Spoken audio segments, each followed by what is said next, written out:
you are lucky enough to have a chestnut forest in your area and to collect sweet chestnuts to bring home, you will know for sure how it feels to spend the whole day in the autumn woods.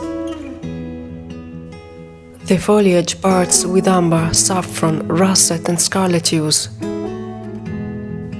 The undergrowth fills your nose with musky and woody scents. The vibrant sound of dry fallen leaves crunching underfoot. That day, the afternoon air was calm and crisp. The warm sunlight softly filtering through the branches was one more reason to stay as long as possible. I came back home very proud of my treasure, and I just couldn't wait to taste it. The soft and buttery texture of chestnuts marries their lightly nutty and sweet flavor. Chestnuts are also incredibly nutritious and energetic. A real miracle of nature, a perfect treat to warm you up on chilly days. But chestnuts are also delicate and highly perishable. You have to know the signs of damage and treat them similarly to fruits and vegetables. Soak your chestnuts in cold water and look for imperfections in the shell. Avoid chestnuts with holes, usually made by worms. With cracks or broken shells, sign that they were affected by excessive humidity or are too old and dried out. Containing air. Press them to find tiny invisible holes.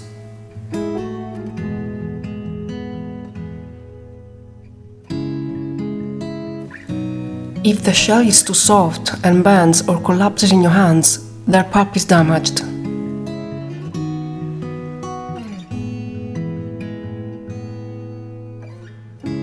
If the shell has discolorations or spots that look black, yellow, green or pale white, it's a sign of mold. The patch of this chestnut, for example, has a pale white discoloration.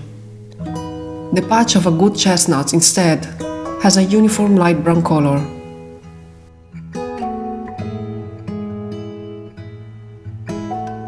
Avoid chestnuts if they float in water. Air inside chestnuts means damage, for all the reasons that I mentioned before.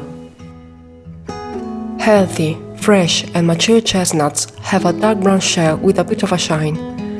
They feel solid and full, heavy for their size, and they never float in water. After throwing away the spoiled ones, soak the healthy ones for 1 hour or 2. They usually need to be rehydrated.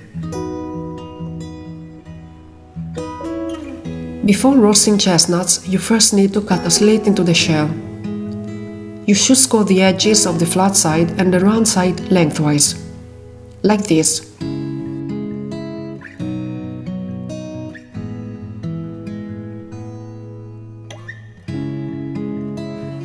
You can use a sharp or a serrated knife, but don't press too much.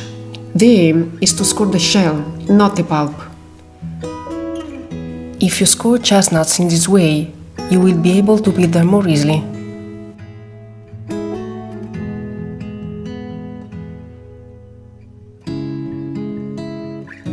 Scoring chestnuts before cooking is mandatory, as this allows the steam to escape and chestnuts won't explode.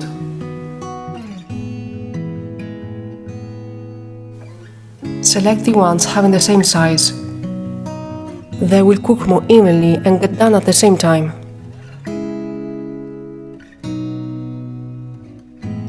Boil them for 1 minute. Roasting time will be shorter and they will be much easier to peel. As I have an induction cooktop, I have to continue cooking them using the portable gas stove that I have in my veranda.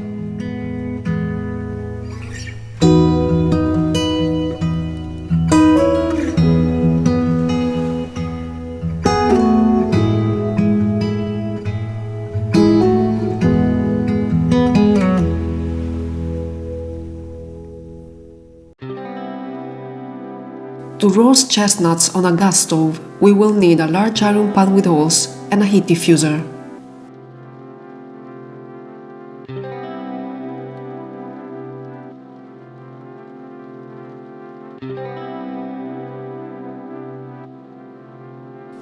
After boiling the chestnuts for 1 minute, Place them straight away in the pan with the cut side up.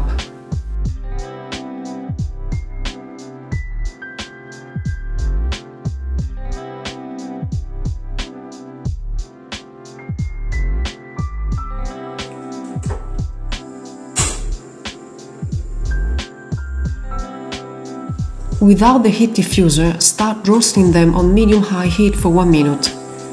The heat shock will make them open in a matter of seconds.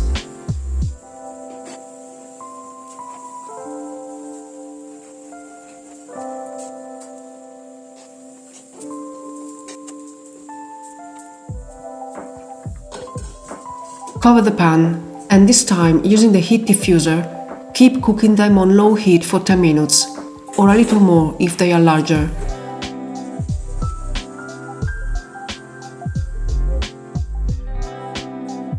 Remember to shake them several times during cooking to avoid burning only one side.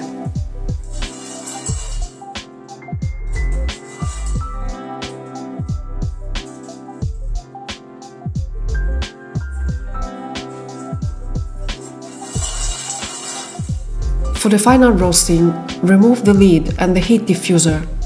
Turn the heat to high and roast them on high heat for no more than a couple of minutes.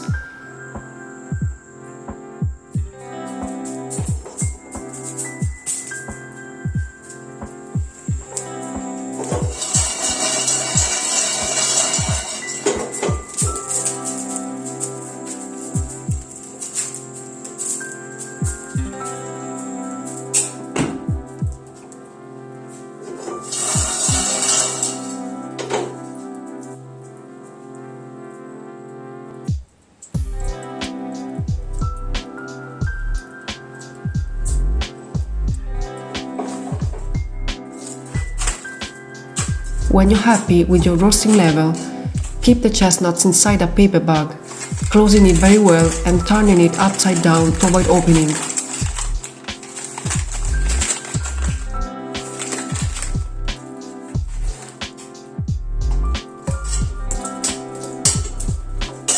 If you don't have a paper bag, a plate covered with a kitchen towel will be fine.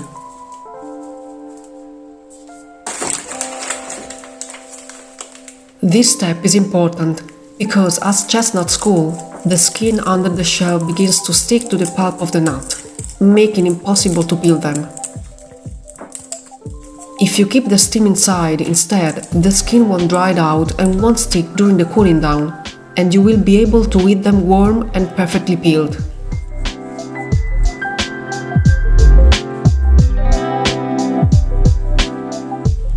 Chestnuts are a little mischievous, and they still could play tricks on you even after cooking them. They could be spoiled or damaged without important visible signs of it.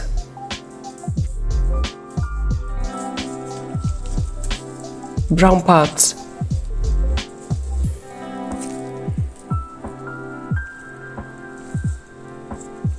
Pulps that crumble.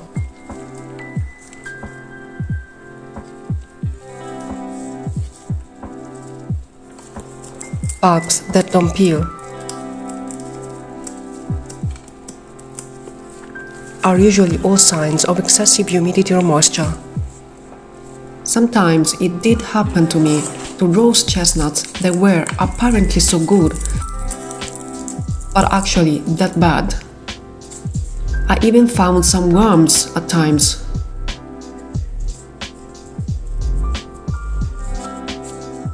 These are minor inconveniences that you have to take into account when you collect wild chestnuts.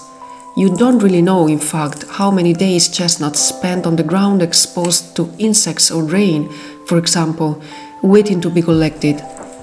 That's why I suggest you to always check them before eating.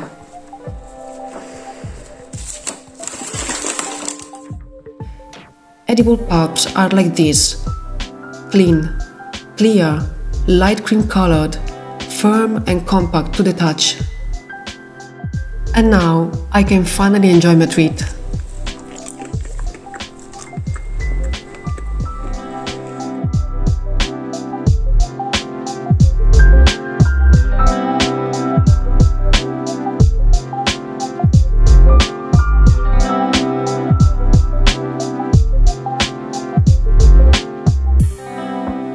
I hope you learned something today, and if you like this video, don't forget to like and subscribe to my channel.